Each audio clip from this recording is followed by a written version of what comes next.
Dobro večer, poštovane dame i gospodo, dragi te točkoljubci. Ja se prvo ke se izvinjavam, ke samo ja razbiram maleko makedonski, ja ne zborovam. Tako da održavam ova predavanje na neki jazik koji ne postoji više, a koji ja učio u škola, to je takozvani srpsko-hrvatski. Biće vjerovatno i koja slovenska rečenica ke vide, ako ne razumijete, da me prašate, trebate pritisnite ove dugme da se čuje i ako imate neki komentar, vi možete mene prekinuti, ja ne volim previše da pričam, možete mi postaviti odmah pitanje pa ja odmah da odgovaram. Deka mnogo mi je drago i zahvaljujem se na poštovanite kolegi od Rec Makedonija i od građanska ta inicijativa na Točak. I isto tako moja zahvala na grad od Skoplje koji dava ova dvorana, a sad neće više da se mučim na makedonski i da vas bole uši. Ja sad počinjem sa svojom prezentacijom i prvo da se malo predstavim. Kao rekli su da sam točkoljubac i to je istina. Ja Točak vozim od svoje 3. godine, 4. godine i tada sam vidio da je Točak sloboda jer mene odgajala moja baka koja je bila veoma stroga i kad smo išli onda u grad, u šetnju, nije me puštala nigdje, a kad sam imao Točak ja sam mogao da i pobegnem. I od tad ja znam da bicikl, da to znači sloboda. Posle pošto sam bio leno dijete, meni se nije dalo u srednja škola da ustajem rano pa da idem na autobus, nego sam radije spavao još pola sata pa onda brzo na Točak i 7 km do škole. I onda kad sam došao u Ljubljanu, isto tako, cijel sam studij, više manje se vozio samo po Ljubljani, samo sa biciklom. I onda to nekako postala životna navika, pa smo počeli i na odmor da idemo. Moja žena Slavica, ona je Skopljanka, ja sam tako slovenski zet. Nisam makedonski zet, makedonski zet, dobro. Makedonski zet, ali Slovenac, znači to sam skoro pola Makedonac. I Slavica i ja isto idemo, ako može, na odmor sa bicikl i jednom smo ovako prešli tamo od Piran pa do Korčula, više manje po otocima. A to ne kao neki ekstremisti, nego oni koji voze sporo i uživaju na biciklu koliko je to moguće. Dosta sada o meni, samo da još pomenem da sam imao i političke ambicije, da sam se kao kandidat zelenih 92. godine ovako predstavio na izborni plakat. To je moj sin tamo, sad ima 23 godine i sad je prvi put išao sa djevojka sa kolima na odmor, pozajmio je od tatko kola i išao u Ohrid u Makedoniju. Tako da ima i on neke makedonske afinitete, a sad o tome. Šta je to u stvari grad koji je biciklistički grad? Ne smatram da to je grad u kome treba samo da žive biciklisti i u kome se sve razvija tako da imaju biciklisti monopol i da se sve drugi maltretiraju i teraju van grada. Ne. Grad koji je ljubazan do biciklista je u stvari mesto, grad kao neka dobra zabava. U tom gradu ljudi ostaju duže nego je potrebno, zbog toga što se imaju dobro. To je citat jednog od najpoznatijih savremenih arhitekta i urbanista Jana Gela, koji ga vidite tamo uz našeg gradonačelnika gospodina Jankovića. I ja mislim da je to u stvari ono što je karakteristika biciklističkog grada. Naime, da ima visoka kvaliteta života i da ima nekakva atmosfera koja je živa, u kojoj ljudi komuniciraju i u kojoj mobilnost ili saobraćaj nije prepreka u kvaliteti života, nego ga podupire. Jedna od prednosti, najveća, što se mene tiče, bicikla u gradu, nije u tome što svi znamo da ne zagađuje, da nema emisija, da ne pravi buku, da ne treba mnogo prostora za parkiranje i da je dobar za zdravlje i ljudi i zdravlje grada i zdravlje planeta. Nego ako se ovako voziš biciklom po gradu, recimo da krđiš u centar kao neki putnik, a tamo vidiš neko interesantno lice, pa odmah možeš da uspostaviš kontakt. I onda možda zaustaviš se i počneš da razgovaraš sa čovjekom ili sa ženom. Ima tu i ova razlika čovjek i žena kao u Crnoj Gori. Nema. Ja mislim da je to ona karakteristika što napravi bicikl pogotovo najbolje sredstvo saobraćajnog grada. Zbog čega? Jer vi možete u jednom momentu da se pretvarate iz putnika u posjelnika. Napravite prvo kontakt očiju, sporite se, možete samo zaustaviti. I ako se vam čovjek ili nešto tamo ne sviđa, vi se samo okrenute, idete drugi put. Znači, vi ste u stalnoj komunikaciji sa okolinom i sa drugim ljudima i možete se čak zaustaviti, a da time ne prouzrokujete prometni kaos, da ljudi gube nerve, da vam trube, da vas šalju tamo negdje i da dođe policija da vas stavi u pritvor. I to je ona osobina zbog koje je bicikl pogotovo ima veoma važnu funkciju u saobraćajnom sistemu grada.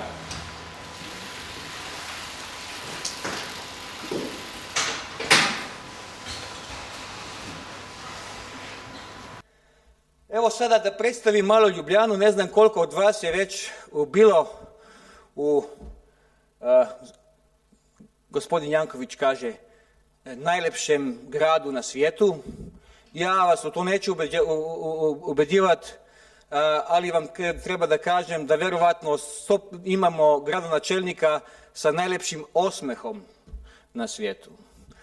Ali prvo recimo Ljubljana, znate vam je malo više na severu, pa je tamo malo više ladno. A to nije ni tako bitno.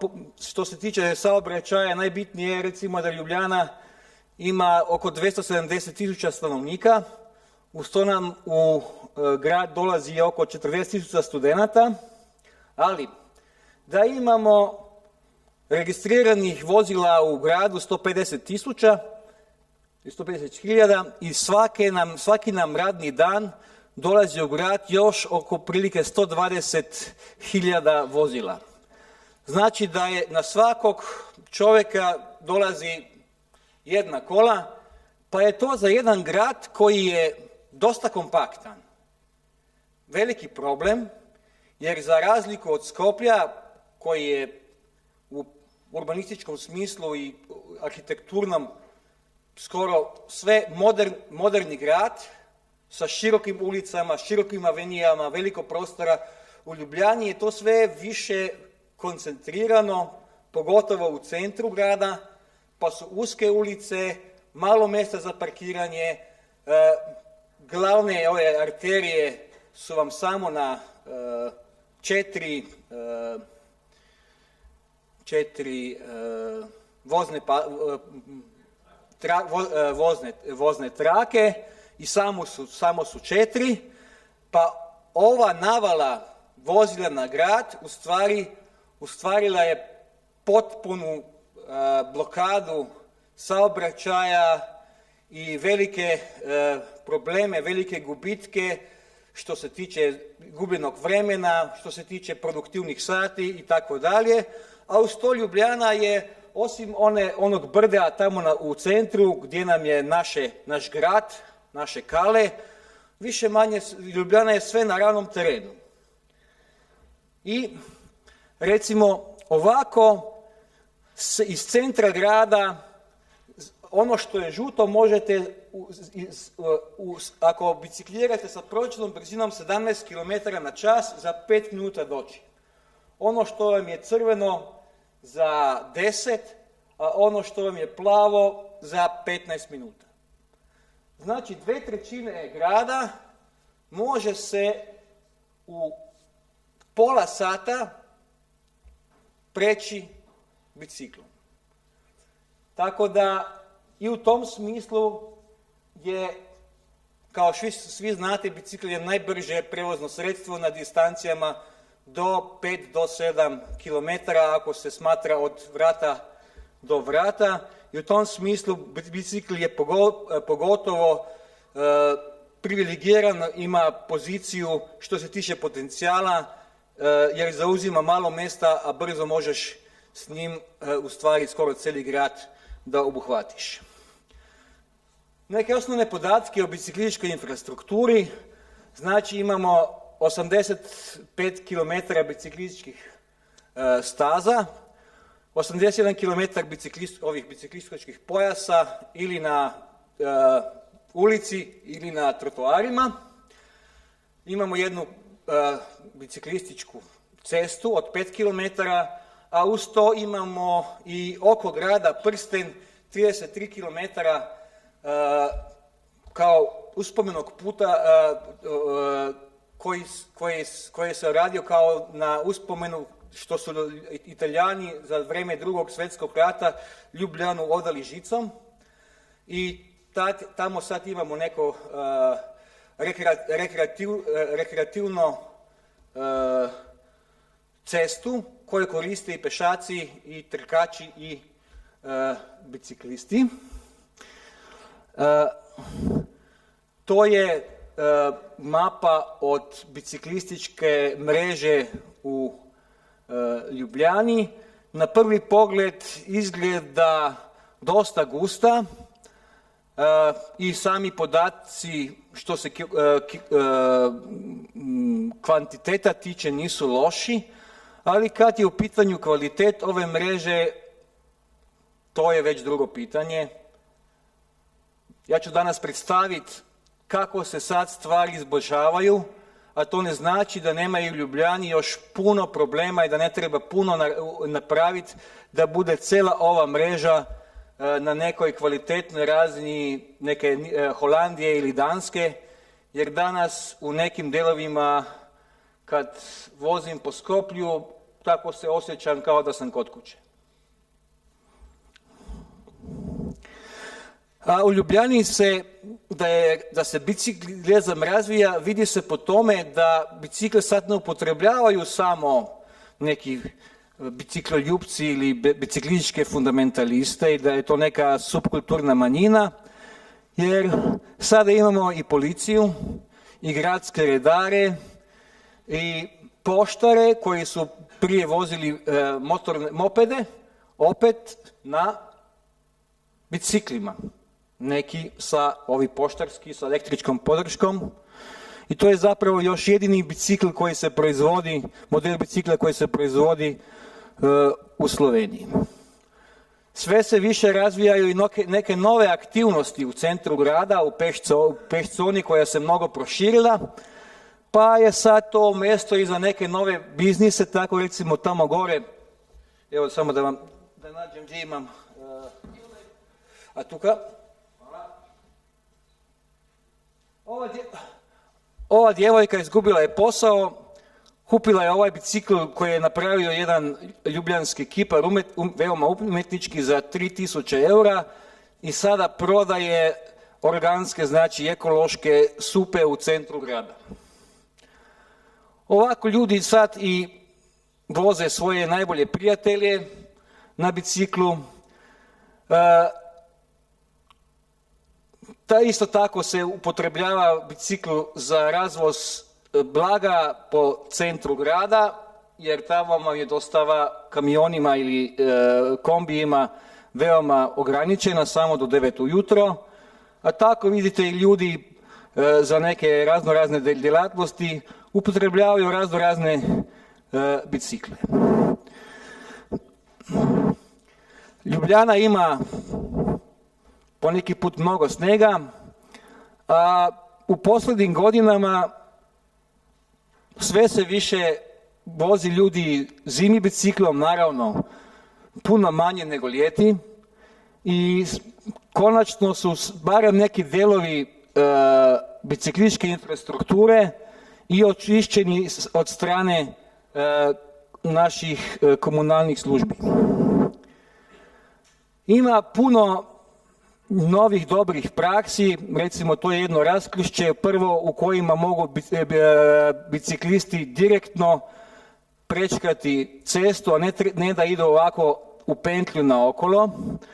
Grade se neke nove i renoviraju se nove biciklističke staze, kod toga se sad vodi mnogo brige. Evo to je još stara praksa, stari princip da se biciklista zaustavlja, a ovdje recimo zaustavlja se auto i napravi se u stvari ivica, ili mi kažemo tome ležeći policajac, tako da se uspori auto, a pešaci i bicikliste mogu direktno proći i to na nekom tako da su zaštiteni dizajnom same ulice. Jedna od najvažnijih mjera koja je počela sa prvim našim europskim projektom Civitas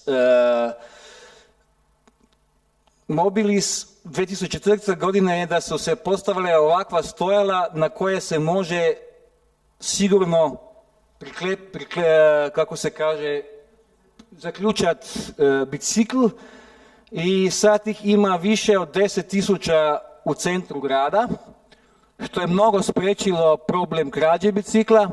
Sad ako imaš dobar lanac, ja mislim da se treba investirati ako imaš solidnu biciklu i dobar lanac, onda skoro si možeš biti siguran da ti neće niko ukrasti bicikl. Evo, tamo gdje nema mjesta i gdje nema velika koncentracija pešaka, sad se uvodi novi princip da su to zajednički putevi za bicikliste i pešake.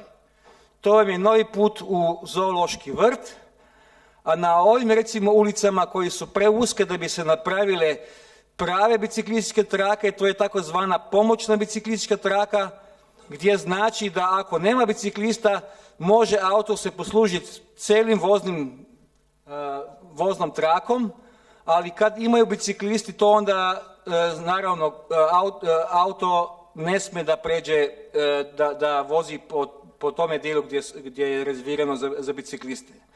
Ima nekih sad pokrivenih ovih parkirališta za bicikle, a to je manji broj.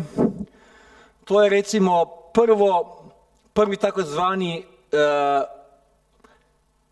bicycle box, znači raskrišće u kome imaju biciklisti pravo da se razvrste po cijelom voznom pojasu ispred automobilista, pa se tako poboljšava i njihova sigurnost i ubrzava se biciklistički promet, da se tamo oni ne gužvaju iza automobila.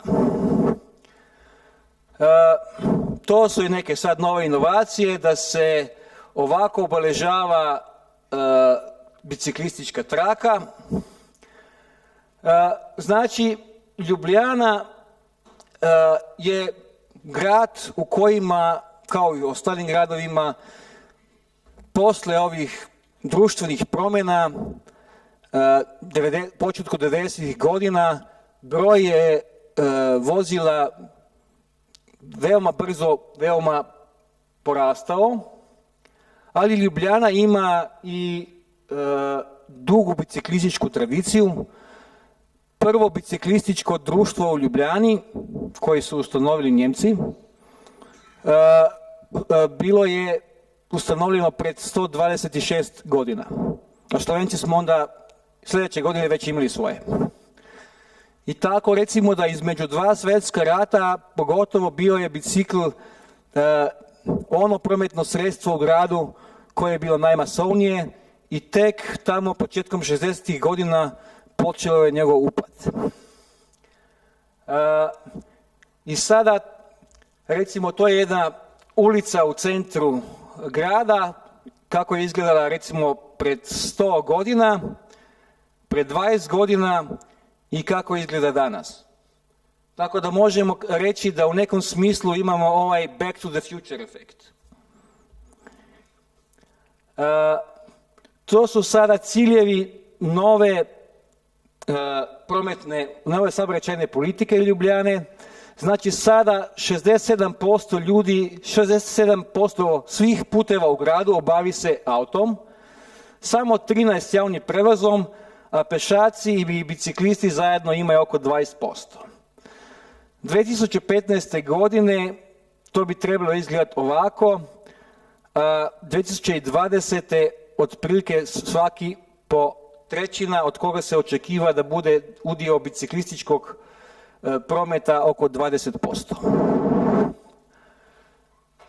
To su nam situacija kako nam je izgledala recimo u početku 90. godina kad je imao javni promet još 21%, a pešaci 27%, a vidite kako se to promijenilo do 2011. godine.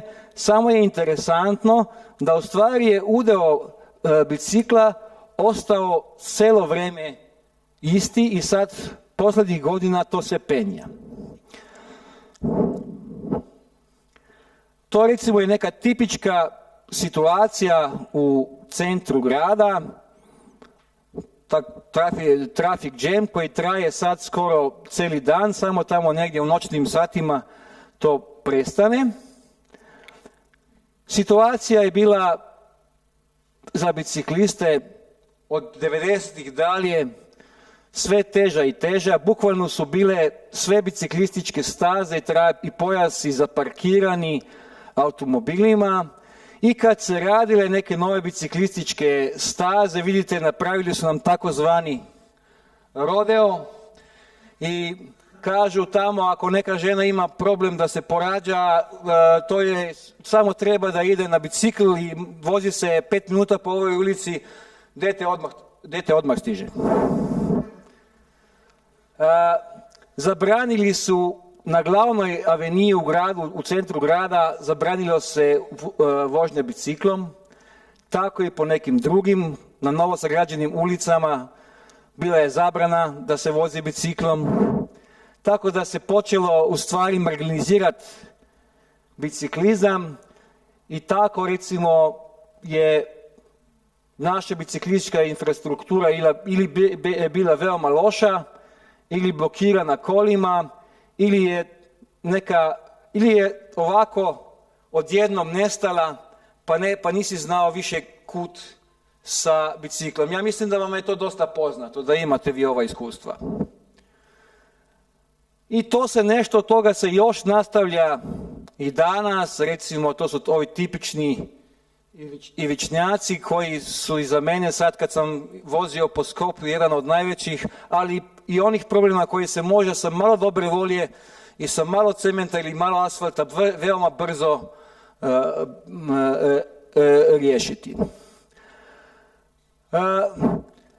Ono što se događa u stvari u Ljubljani nije neka izolirana biciklistička politika koje vode neki biciklistički fanatičari koji su došli tamo, neki biciklistički talibani koji su došli na vlast pa sad teraju sav narod da se vozi biciklom i da se zabrane da se voze automobilima. Ne, to je u stvari samo jedan aspekt, možda jedan od najbitnijih aspekta celokupne modernizacije i prenove grada, pogotovo centra grada, sa proširenjem pješačkih zona. Evo, to su sad sve nove pješačke zone. Ovo i ovo. Ova su područja sa ograničenjima za automobile, to su novi parkovi. I ova su mjesta koje dele svi učesnici u prometu. Znači, napravilo se i puno novih parkova, proširili su se peš zone, a sve to u svrhi da ljudi opet može da žive i komuniciraju u gradu i da grad opet dobija svoju trgovačku, administrativnu, socijalnu, turističku funkciju, a ne samo da je mjesto u kome se voze ljudi sa autom iz jednog dijela na drugi dijelo i tako u stvari uništavaju grad. Jedan od najbitnijih strateških mjera bila je izgradnja novih mostova preko Grubarovog kanala i rijeke Ljubljanice i na taj način pešacima, to su skoro svi ti novi mostovi su samo za pešake i bicikliste i tako se veoma skratilo vrijeme koje trebaš peške ili biciklom iz jednog dijela u drugi dio grada, a s autom još uvijek trebaš i još više trebaš da ideš naokolo, pa je to još jedna prednost bicikla. Evo, to je jedan od ovakvih novih mostova. U isto vrijeme napravio se i urban furniture redesign, znači Ljubljana je postala ovako atraktivan, lijepo sređen grad, pa zbog toga nije ni čudo da se nam za 10 godina udvostručili broj turista i da je Ljubljana jedna od najomiljenijih novih turističkih destinacija u Europi. Sada vidite recimo neke promjene, to je staro stanje, to je novo stanje u centru grada. To je prva ulica koju se usudio Janković kad je došao na vlast da je zatvori, mada su mu svi prometni stručnjaci i svi spin doktori savjetovali da to ne uradi. Jer će to prouzrokovati velike probleme i velike proteste, pa ako želi da ostane na vlasti, bolje da to ne uradi. Ali njegov mu je gradski arhitekta, zamjenik gradonačelnika, profesor Koželj, on je rekao da u stvari u centru grada nema više mjesta za vozila, nego treba da se vrati u svoju funkciju kao komunikacionog i socijalnog jezgra grada. I to se sad recimo vidi kako se promijenila ova ulica. To nam je town hall, kako se kaže, gradska kuća ili magistrat, pred 20 godina, bukvalno zaparkiran automobilima, a to je sad njegova slika danas. To je isto tako Ljubljana Breg, koja je bila jedna od glavnih parkirališta u centru grada, to je uz Ljubljanici, u sami centar grada, to su slike starog stanja, a sad kako to izgleda danas. Najveći ili centralni trg u starom delu grada, Kongresni trg, tako je izgledao pre 150 godina prije kola, tako je izgledao do pre 2 godine, tako izgleda danas, po neki put tužan i prazan. Ova sva kola su se smaknula u podzemnu garažu koja je napravljena ispod ove platforme, tako da je to neki princip koji slijedi grad, da u stvari se ukinjaju parkovna mjesta na ulicama, a to se kompenzira parkovnim mjestima u gradskim garažama u kojima imaju stanovnici koji ovdje žive subvencioniranu cenu. I recimo funkciju socijalnu može da zadobija ova platforma konkretno u tom slučaju to je naš biciklistički festival koji smo tu održali prošle godine. Sad recimo na funkcionalno i simbolno najvažniju točku, saobraćajnu točku grada, rekao vam sam, Slovenska cesta je cesta koja pređe centar grada, nekad se to zvala Titova cesta, prije toga je to bila cesta kralja Aleksandra, pa još prije toga je bila to Wienerstraße. Znači to vam je centralna osrednja os prometna u centru grada i nekako su pokušali barem s jedne strane da nađu neko mjesto za bicikliste, mada tu je bilo uvijek skoro nemoguće proći biciklom. Sa druge strane to uopšte nije bilo moguće i stalno su bile strašne gužve i strašna buka. Mi imamo kancelariju uz ovu ulicu i ne možeš da otvaraš prozor. To je recimo situacija, ovako dolazi jedna mlada porodica na biciklu, željela bi onaj dio grada, a vidite, ne može. To je sadašnje stanje, pre 2 mjeseca, to je aktualno stanje, sad se poslije Europskog tjedna mobilnosti ovaj dio ceste zatvorio za osobna vozila i imaju mogućnost ustupa samo taksiji i autobusi na ovim 2 voznim pojasovima, a jedan se vozni pojas pretvorio u biciklističku stazu. To sad ovako izgleda i sad je prvi put posle 50 godina moguće biciklom proći direktno kroz centar grada u pravcu sever-jug. Evo, ljudi su to odmah počeli da koriste, a to je sad recimo staro stanje, a takvo bi trebala da izgleda ova ulica za godinu dana kad će biti ona renovacija gotova. To je recimo kao neki final outlook, recimo za nekih 10 godina kad i ovo drveće malo poraste, tako da će i to dobiti neku novu funkciju. Sad, ko je da neki recept za šta treba poštevati ako pristupite jednoj ovakvoj transformaciji grada? Kao prvo, vi trebate mobilizirati sve deležnike, ne znam kako se kada se stakeholders. Da. Morate uspostaviti neko partnerstvo s prometnim inženjerima, morate razviti novi mobilnostni nacrt i to onda trebate aktivno promovirati novu mobilnostnu paradigmu, trebate dobiti podršku medija. Ako vam su mediji protiv vas, onda to ne može da se provede, jer u stvari radi se o tome da ljudi menjaju svoje predstave u glavama, a ne samo u glavama, da menjaju svoje navike. Jer kad si navikao da ideš 100 metara u dućan sa autom, onda, znate, mi kažemo Slovenci, navika je gvoždena košulja. Veoma teško da se menja.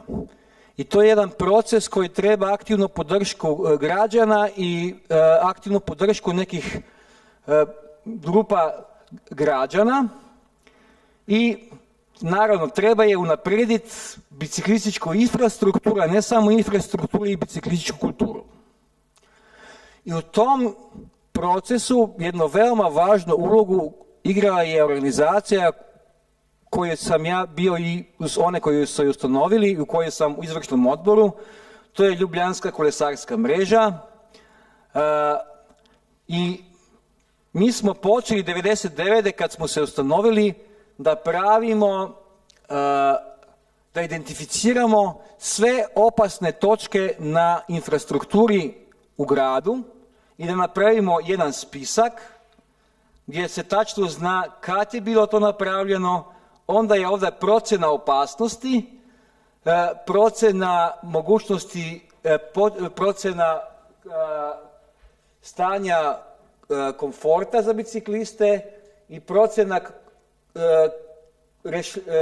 rešljivosti ovog problema. I čekajte, pardon, to je neka greška u slikama. Aha, sad treba da ovdje se vratim. Tako onda to konkretno izgleda. Recimo na Ašklićevoj ulici problem se opiše i riječima i fotografijama i onda se ovdje nakažu moguća rješenja.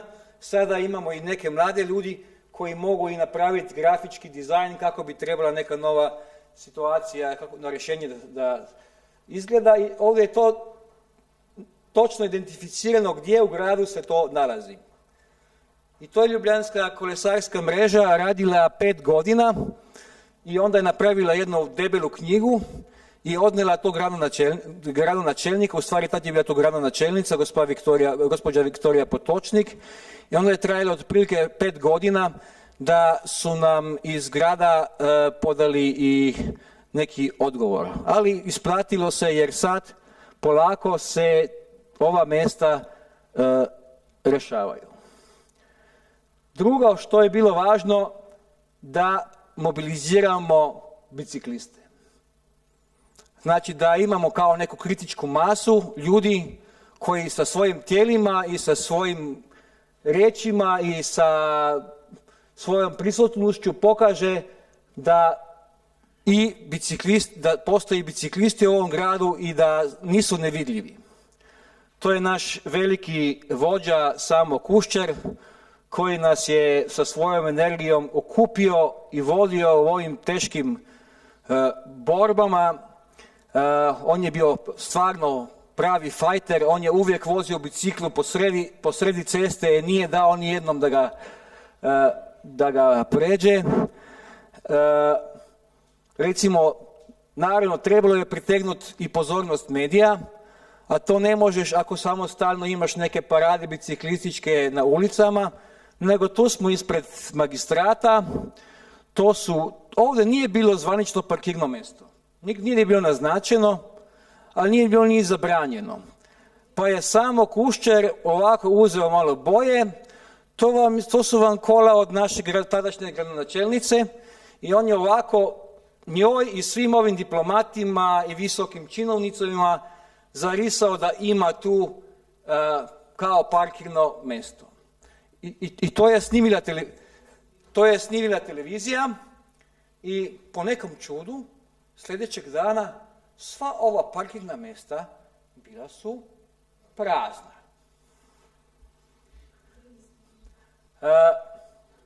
Onda je trebalo, naravno, da se stalno vodi neki pritisak. Mi smo pre 3 godine počeli kampanju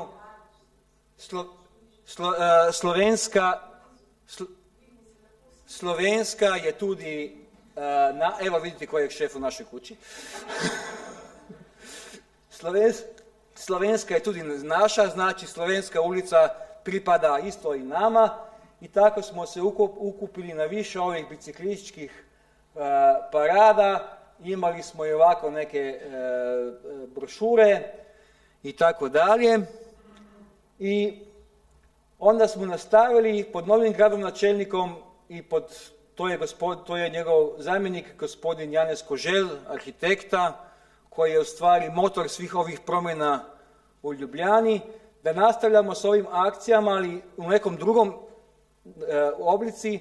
Tako recimo da smo mi njega kao arhitekta i urbanista pozvali da se nam pridruži i da zajednički obiđemo grad i da nam on kao stručnjak za urbanizam i za historiju, on je stručnjak za Plečnika, a vi znate da je Plečnik onaj arhitekta koji je u stvari uspostavio, najviše napravio na sadašnjoj formi i izgledu Ljubljane. On nas ovako vodio i onda umjesto protesta mi smo imali kao neku obuku na ulicama. A naravno, svake godine još uvijek organiziramo par ovakvih većih manifestacija, sad se nas više ne okupi 300 kao nekad, ali možda 50 do 70. Ali recimo napravimo jednu ovako kratku simbolnu akciju. Ja mislim da su sve ove akcije veoma pomogle da sad kad se Slovenska cesta tu zatvorila, da su bili mediji tome naklonjeni, da su to podržali, pa i da sa strane građana nije bilo nekih većih protesta. I tako recimo se u Ljubljani vidi da ima iz godine u godinu sve više ljudi upotrebljavaju bicikle, jer u centru grada i u gradu ne može, kad je došao Janković, jedna od prvih mjera mu je bila da konsekventno sankcionira ilegalno parkiranje, jer prije su ljudi parkirali po trotoarima, po bicikličkim stazama, po parkovima, po zelenim površinama i grad je u stvari bio u potpunom haosu i gubio je neke svoje urbane kvalitete. Janković 2006. kad je došao za godinu dana, on je uspio da to stvar reši, da otera aute iz trotoara, bicikličkih staza, parkova i da uvede plaćljivo parkiranje skoro u celom gradu, pogotovo najskuplje u centru grada. Pa su onda ljudi vidjeli, sad trebam u grad. Kako ću? Gdje ću ja da parkiram? Ima tamo garažna kuća, ali ako ja tamo parkiram 8 časova, 8 sati, ja 1/3 onog što ja zaradim treba da potrošim na parkiranju. Pa da bi ja parkirao onda tamo negdje na bicikličkoj stazi. Ima tamo mjesta, pa tamo je džabe. Ali postoji 90% šansi da će doći ili policajci ili gradski redari, pa da ja naplatim kaznu i kod nas je to sve automatski. Ako ti ne plaćaš, tebi se država, porezna uprava usede na tvoj račun i tebi automatski odvedu novce iz tvog računa, pa se ti posle žali. Tako recimo da ovo su bile najbitnije u stvari mjere sa kojima su se počele promjene u gradu. A naravno nije bilo samo kazni. Kad uvedeš nešto ovakvo, ti trebaš da uvedeš i neke nove servise, neke nove mogućnosti za građane, da se grada kretaju, a ne i na neki drugi način što je brži od pešačenja. I tako se 2010. godine počelo sklopio dogovor, to je javno-privatno partnerstvo, na osnovu javnog-privatnog partnerstva. Ljubljana je uvela modern samoposluživački sistem gradskog biciklja, sličan onome, u stvari identičan onome koji imaju recimo u Lyonu, Parizu i Barceloni, i pokazalo se to kao veoma uspješna i efikasna mjera koja je mnogo pridonijela do toga da je u Ljubljani počela procvatati i biciklistička kultura. I mi to sad podržavamo kao Slovenija, kroz naše europske projekti, kao Ljubljanska kolesarska mreža, već 2 godine organiziramo biciklističke festivale, kao manifestaciju ove biciklističke diverzity, ove raznolikosti i podršku razvoja biciklizma u gradu, tako recimo da organiziramo sad različite poligone na kojima ljudi mogu testirati električke bicikle, koji su sad sve popularniji. Imamo i poligone na kojima se mogu ovako sklopljivi bicikli testirati, pa i ovi cargo bajki, biciklističke prikolice, fixed gear bicikli, mountain bajki, bicikli za decu. Onda imamo jedan ovdje nagradni poligon na kojima ljudi voze neku spretnostnu vožnju za neke male nagrade. Dolazi nam ljude koji imamo ovaj Fix Your Bike radionicu i Pimp Your Bike radionicu, pa onda dolazi i oni koji pokazivaju svoje najekstravagantnije bicikle. Recimo to je jedan dečko napravio bicikl skoro potpuno od drveta i za njega primio neku nagradu. Ali, u stvari, najveću ulogu u tom promjenoj imidža bicikla, jer isto tako ima u Ljubljani prije bicikl imidž da je to za siromake, da je to za studente i da je to za penzionere. Znači za onu ekonomsku neaktivnu populaciju sa kojima se vlasti teško identificiraju, jer vlasti se uvijek identificiraju sa time gdje ima moć i gdje ima novac. Ali kad se uveo ovaj sistem bicikl, u stvari promijenila se i percepcija biciklja kao prevoznog sredstva u gradu. Zašto?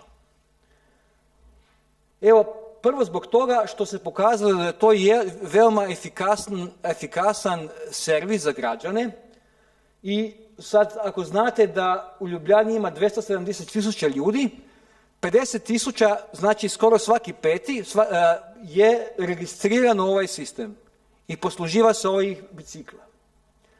Za 2 godine ovi su bicikli bili isposuđeni 1,5 milijuna puta.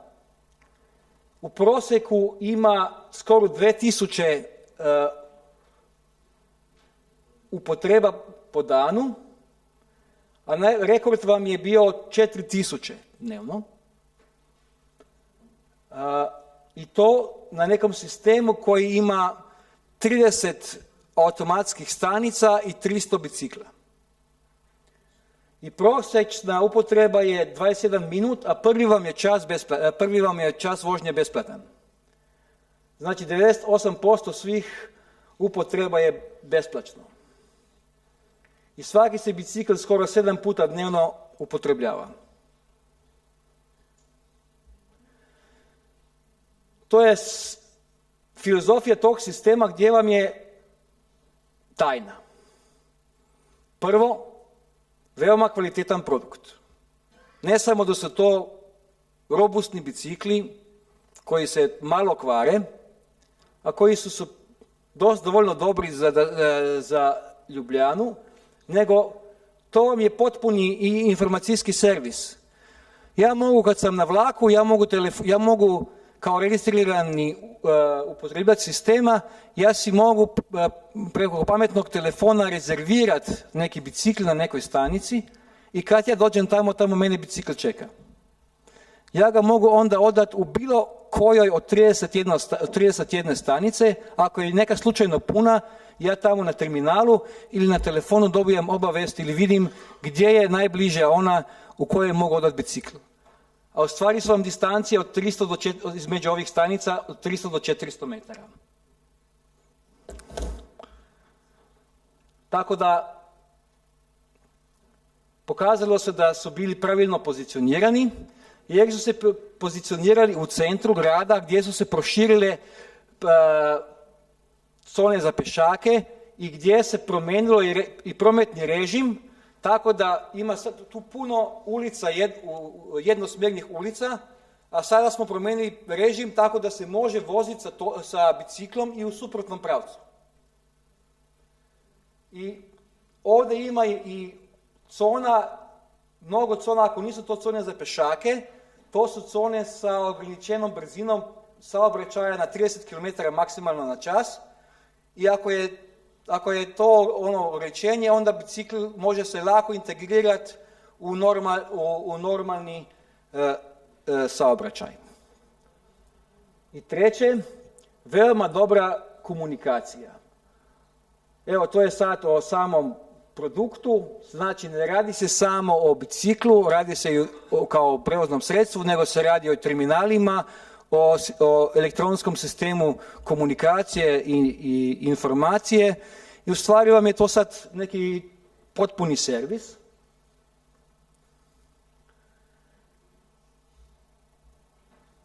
To je sad, kad se otvori ovaj sistem, osnova tome je, grad u to nije investirao u stvari ništa, ni 1 euro. Grad je samo dao mjesta, lokacije za ove stanice i sklopio ugovor sa firmom Europlakat da imaju sva oglasna gradska plakatna mjesta za 15 godina. A Europlakat je investirao u sistem i naravno treba da ga i održava i pozitivno su iznenađeni sa jedne strane jer ima puno veća upotreba bicikla što su oni mislili, a sa druge strane su im troškovi održavanja puno manji jer skoro nema vandalizma. Danas slučajno ako bi neko počeo da uništava ovaj bicikl, sigurno bi neki od građana odmah zvao policiju. Jer to se smatra kao javno dobro, to se smatra kao nešto sa čime se grad identificira i vandalizam se ne tolerira. Nije to samo sa strane policije, nego i sa strane građana. I napravili su jednu jako marketinšku kampanju. Evo vidite, tako je visio bicikl u centru grada. To je bila mjesec dana preotvorenja na centralnom trgu u mjestu jedna ovakva trafika u kojoj si mogu sve saznati o sistemu. Bilo je puno mladih djevojki sa ovim majicama, bicikli i tako dalje. I što je pridonalo tome da je u stvari promijenila se percepcija bicikla kao takvog. Sad se bicikl smatra kao normalno ili cool, fancy, sexy, in prometno sredstvo u gradu, a ne kao neko sredstvo koje je za one koji nemaju za dobra kola. A sad na posljednji dio mog predavanja, koja je u tome bila uloga u toj promjeni europskih projekta? Veoma, veoma značajna. Da ne bi bilo velikog europskog projekta Civitas Elan, u kojem je Ljubljana imala vodeću ulogu, a u kojemu su još učestvovali grad Brno iz Češke, belgijski grad Gent, portugalski Porto i susjedski Zagreb. Ja tvrdim da do ovih promjena ne bi došlo tako brzo i u takvom obimu.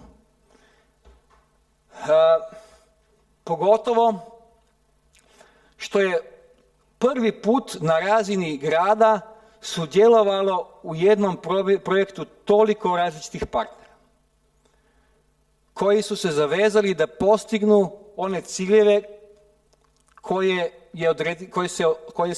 su se odredili projektom. Sam projekt bio je od vrijednosti 30 milijuna eura, od toga je bilo EU sofinansiranja skoro 18 milijuna, a vidite recimo ovdje u Ljubljani svega oko 5,5 milijuna. Glavni cilj ovog projekta. Civitas Elan projekti, to vam nisu investicijski projekti u infrastrukturu. Nisu to ni projekti u pojedine mere u saobraćajnom sistemu, nisu to ni samo neke studije, neki papiri, nego je svrha ovih projekta da imaju ovaj demonstracioni učinak. Da se napravi nešto malo, ali dobro i dobro vidljivo na terenu, da ljudi to mogu da vide, da osjećaju i da učestvuju u ovim promjenama. I što je pogotovo važno, da se ne prave sad neki potpuno novi planovi, nego da se pokušavaju izboljšati, integrirati postojeći planovi sa područja urbanizma i saobraćaja u gradu. Jedan od najvažnijih zadatka ovog projekta je bio da Ljubljana po prvi put dobije jednu sveobuhvatljivu i implementacije sposobnu saobraćajnu politiku. Jer prije toga, recimo, u Ljubljana kao grad uopšte nije imala saobraćajne politike. Bili su tamo neki ciljevi koji su bili definirani u gradskoj strategiji zaštite okoliša. Tamo je sve lepo pisalo šta bi trebalo, kako bi trebalo, a znate, to je pisao neki ured za okoliš, pa ga oni stručnjaci iz odelenja za promet, kako se to kaže, uopšte nisu šljivili.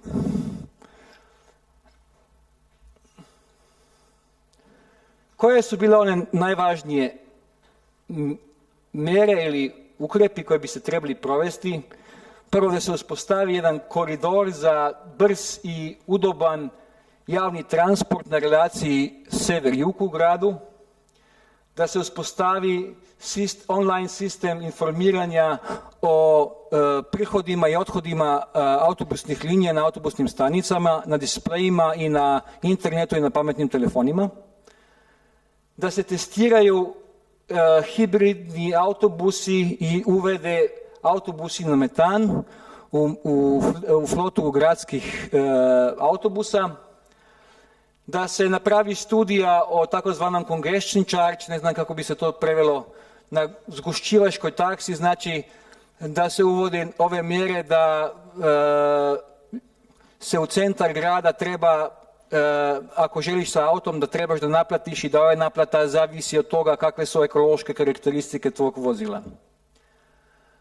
Da se napravi studija o trajnostnom održivom transportu u gradu sa tvrdim i mehkim mjerama, da se napravi studija o logistiki dobave robe u centar grada, da se uvedu električna vozila u pešačkoj zoni, da grad nabavi hibridna vozila kao službena vozila, da se uvede na javni transport za invalide na poziv i da se nađe nova rješenja za park and ride u gradu. A uz to su bile i neke specifičke mjere na području biciklizma. Zaposlio se gradski koordinator za biciklizam, napravila se integralna biciklistička strategija za grad Ljubljana i bilo je puno investiran u promociju urbanog biciklizma, kolesarske parade, kolesarski festival, open air izložba fotografija biciklističkih, različite radionice, kampanja bicikliranja na posao i tako dalje. A biciklizam je i je bio veoma jako uvođenje ove horizontalne mjere što su izboljšavanje cjelokupne sigurnosti saobraćaja i multistake, znači i dijalog i suradnja, saučešće javnosti preko Civitas Elan Akademije, preko raznih istraživanja javnog mnjenja, workshopa, open air kafeja, okruglih stolova i tako dalje. Evo, to vam je jedna od najbitnijih mjera. To je moj kolega Janez Bretoncl, stari biciklistički aktivista, jedan od bivših predsjednika Ljubljanske kolesarske mreže, koji je danas zvanični koordinator za biciklizam u gradu Ljubljana. A pogotovo nije bio jedini koji je bio zaslužan za ove promjene koje sam predstavio. Ja bih ispomenuo da su bile u stvari tri najbitnije strukture tu. Jedan je gradonačelnik Janković i njegov zamjenik profesor Koželj. Bez njegovog znanja i njegove političke podrške i toga da čovjek ima hrabrost da počne da sprovodi ove mjere za kojima se u prvi moment čini da je javnost protiv njih, ovog uspjeha ne bi bilo. Da ne bi bilo ovog projekta Civitas Elan koji je u stvari prvi put uspostavio jednu mrežu za promjene na razini gradske administracije i dao vanjsku podršku ovima u gradskoj administraciji koji su za promjene. Ne bi bilo toga, a naravno da nema ovih ludih biciklista koji su se godinama borili za to, za svoju stvar i da pokažu da jesu i da traže svoje, i svega toga ne bi bilo. I moja je možda sad na kraju poruka, ako je to Ljubljana mogla napravi, može i vaš grad. Pa bi ja sad na ovom mjestu to prepustio nekoj raspravi, ali ako bude nekog interesa, mogu i poslije pokazati u kom pravcu sad mi razmišljamo šta bi još trebalo napraviti da se situacija u gradu po tom pitanju još poboljša. Hvala vam na vašoj pažnji i